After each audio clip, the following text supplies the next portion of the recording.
begitu amat dah. Sekarang orang begitu Pak modelnya. Ngajinya udah nggak pakai mazhab, udah langsung ke Rasulullah aja, jangan pakai Imam Syafi'i.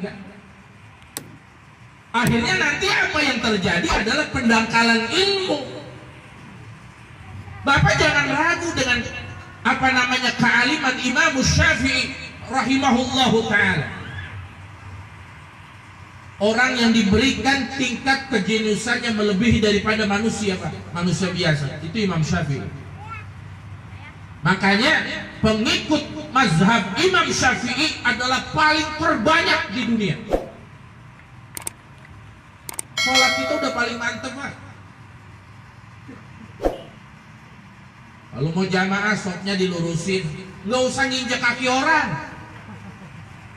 Karena ada sekarang orang kalau belum kena kaki orang, ya, belum afdol katanya, dicari kaki orang. Mau jamaah nyari kaki orang. Nanti setannya masuk katanya dari sebelah, lah makin mengkangnya jadi dari bawah aja masuk.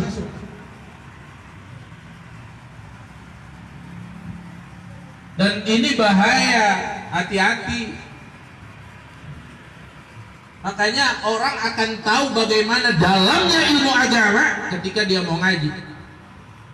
Kalau dia udah ngaji, dia tahu, Masya Allah. Qul law kana al-bahru midadan li kalimati rabbi lanafida al-bahru qabla an tanfada kalimatu rabbi walau ji'na bimislihi madada. Itu lautan kalau dijadikan tinta buat nulis ilmu Allah, nggak akan pernah habis ilmu Allah. Lautan dulu yang habis. Makanya kata Allah ketika ingin nyiptain malaikat apa? Inni ja'ilun fil ardi khalifah. Ya malaikat, aku ingin ciptain di muka bumi ini pemimpin selain dari bangsa manusia, dari bangsa jin. Dulu kan bumi ini, dunia ini, alam semesta ini jin dulu yang nempatin Pak. Ketika Allah pengen nyiptain Adam alaihissalam, Allah berdialog kepada malaikat. Inni ja'ilun fil ardi khalifah. Aku ingin ciptain yang namanya manusia di muka bumi. Ketika sering waktu berjalan, malaikat bertanya, ya Rabb, Engkau menciptakan khalifah di muka bumi. Apakah mereka adalah orang yang akan jauh lebih mulia dari kami, sedangkan kami adalah orang yang selalu memujimu tiap waktu? Wa nahnu nusabbihu bihamdika wa nuqaddisu lak. Malaikat instruksi, boleh jadi ini diciptain lebih buruk dari kita. Kami yang bertasbih kepadamu tiap hari ya Rabb. Tapi Allah bilang apa? Qala inni a'lamu ma la ta'lamun. Aku lebih tahu dari kalian. Tuh. Makanya ketika Nabi Allah Adam diciptakan oleh Allah, kemudian nanti ada proses di mana turun ke bumi. Kan kalau dalam sejarah dikatakan cuma gara-gara makan buah khuldi. Padahal tuh sorga isinya luas. Yang dilarang sama Allah di dalam Quran cuma satu, jangan wala taqraba hadhihi syajarah, jangan deketin di pohon. Udah dideketin, apalagi dideketin, dimakan aja nggak boleh buahnya, apalagi dideketin aja nggak boleh, apalagi dimakan tuh buahnya. Akhirnya kan larangan itu dilakukan. Turunlah Nabi Allah Adam, diturunkan oleh Allah ke muka bumi. Itu skenario Allah udah. Makanya Allah sudah bilang, aku akan ciptakan di muka bumi ini khalifah, manusia sebagai pemimpin. Ketika dipisahkan Pak, berapa tahun Nabi Allah Adam dipisahin sama Siti Hawa Pak? Kita bisa sama bini seminggu aja. Kita pergi umroh aja 9 hari, itu misah sama bini, kangennya udah luar biasa. Pulang-pulang itu nggak tahu siang malam udah kayak orang baru merdeka. Itu baru 9 hari. Nabi Adam dipisahin berapa hari Pak? Udah bukan hitungan hari Pak. Berapa tahun Pak? Udah bukan hitungan tahun. Allah memisahkan Nabi Allah Adam dengan Siti Hawa ketika turun dari surga, menurut Al-Habib ulama Madinah di dalam kitab Kitabus Sawinya dikatakan bahwa ketika Allah menurunkan Nabi Adam dengan Siti Hawa ke muka bumi, Allah pisahkan 100 tahun lamanya. Ini 100 tahun hitungan yang pendek apa lama? Kita aja nggak ada umur 100 tahun. Udah 40 tahun aja, 50 tahun kayaknya lama. 100 tahun dipisahin sama Allah.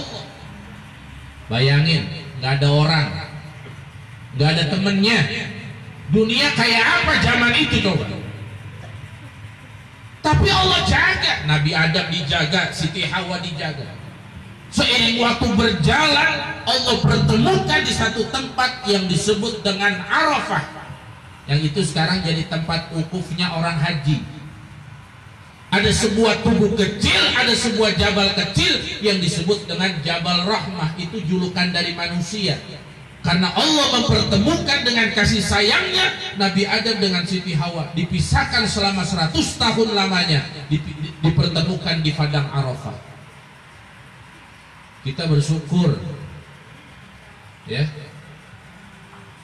bersyukur kita.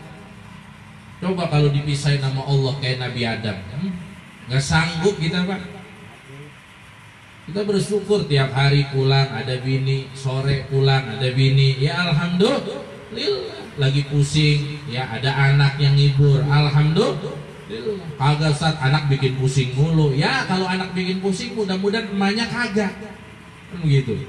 Kalau emaknya bikin pusing mudah-mudahan anaknya kagak. Ya habis kalau hidup ini nggak pusing ya jangan hidup.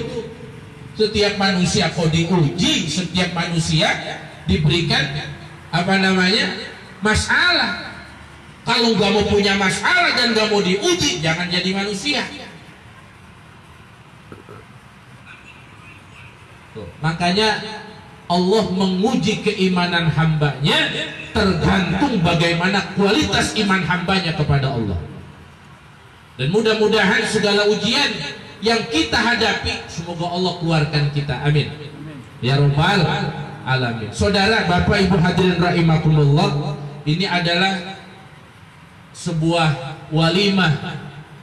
Di dalam agama, walimah itu akan mendatangkan keberkahan. Keberkahan buat orang yang mengadakan walimah dan keberkahan buat orang yang mendatangi walimah. Nikah, orang tua menikahkan anaknya, maka itu menjadi hak orang tua, haknya anak dari orang tuanya. Itu wajib hukumnya. Kalau walimah kan dalam Islam sunnah, kita mau bikin boleh, nggak bikin juga boleh. Tapi ketika kita bikin walimah, di situ ada doa, di situ ada istighfar, di dalamnya ada orang baca Quran, di dalamnya orang berzikir, itu akan melahirkan dan menambah keberkahan. Amin. Makanya budaya seperti ini jangan dihilangin, Pak. Ini tahlilan budaya kita, Pak. Bapak kalau ke Timur Tengah nggak bakal nemu orang tahlilan, nggak ada nih begini nih. Orang biar kata yang nikahnya anak raja, nggak ada tuh raja bikin tahlilan nih malam angkat kayak kita, nggak ada. Yang ada cuma di Indonesia doang. Kalau semakin banyak orang hajatan, makin banyak kita ketemu saudara, betul nggak? Adanya cuma di Indonesia doang, makanya dipertahanin. Orang kita makan demennya ngumpul. Kalau udah ngumpul keluar kopi aja, temennya rokok, udah aman, ya kan? Nah ini budaya, tapi dibungkus dengan nuansa Islam, alhamdulillah. Kumpul-kumpul dalamnya zikir, kumpul-kumpul dalamnya istighfar, kumpul-kumpul dalamnya doa. Nah ini namanya budaya yang dibungkus dalam Islam. Enggak bid'ah, Pak. Zaman Rasul nggak ada begini. Kalau kata orang Wahabi ini bid'ah, karena nggak ada di zaman Rasulullah yang begini. Tapi ini nggak bid'ah, Pak.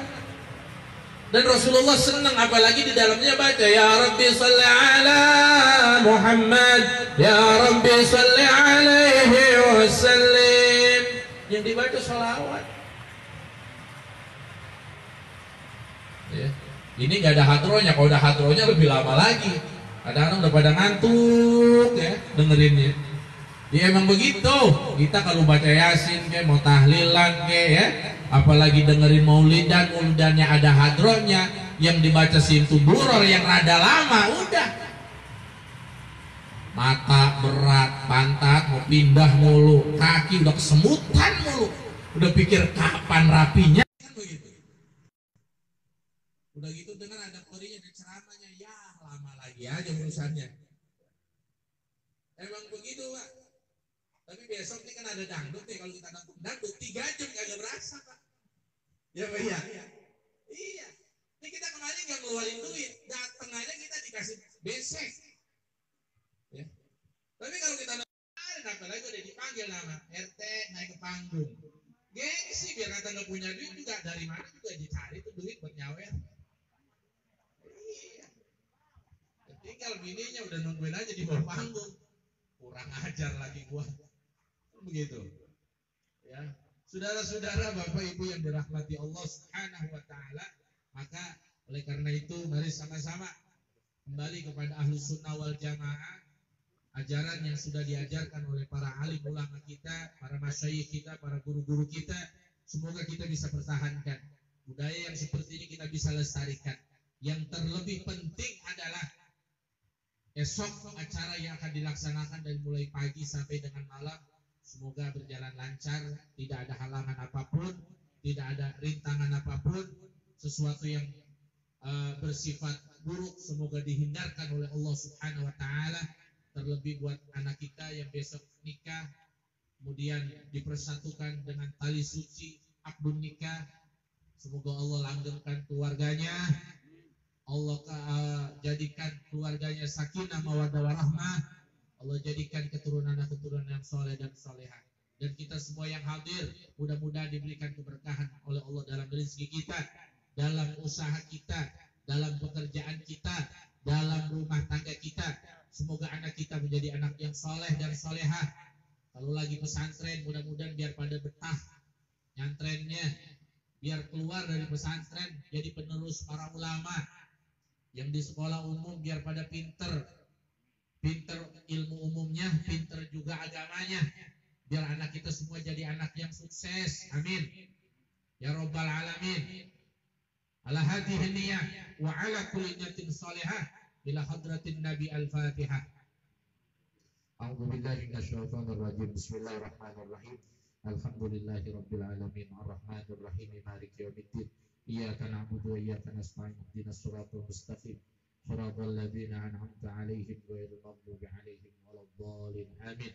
اللهم بحق الفاتحة والسر الفاتحة وقرابة الفاتحة وبمعجزات الفاتحة وببركة الفاتحة وبعز الفاتحة وبنور الفاتحة يا فرج الهم يا كاشف الغم يا من لعبده يغفر ويرحم. اللهم اختم لنا بخاتمة السعادة واجعلنا من الذين لهم الحسنى والزيادة بجاه نبيك محمد صلى الله عليه وسلم بالشفاعة وعلى آله وأصحابه ذوي السعادة أبي العباس والحاضرين من كان بالاستقامة خصوصا في العاده بشيخ محي الدين عبد القادر الجيلاني بالقامة وسيد الشيخ محمد صمان يا صمان بالكرامة. جميع أولياء الله أهل مكة مدينة بدر جبار قلب من المشرق إلى المغرب وأصولهم وفروعهم وأهل سلسلتهم والآخرين منهم. أجسنا يا الله يا رب، أجسنا يا الله يا رب، أجسنا يا الله يا رب بإذن الله تعالى وبكرامتهم. نسألك البركة والشفاعة